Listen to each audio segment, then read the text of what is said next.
Welcome back to the fourth video update. I'm standing in the Wellness Pavilion where we are currently doing final cleaning and touch-ups.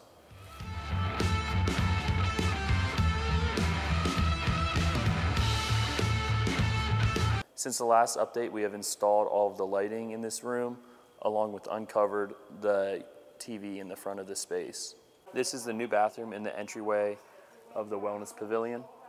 I'm standing in the entryway of the new Wellness Pavilion. Stay tuned for a grand opening video from Becca and her team. I'm now standing in the Main Street Cafe where we finished installing the lighting, along with the tile backsplash and the new wood ceiling.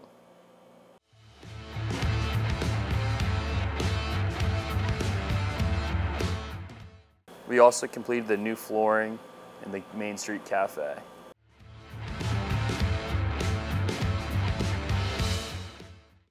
I'm now standing in the kitchen. Since the last update, we have installed the lights and are in progress of starting up and testing all the new kitchen equipment.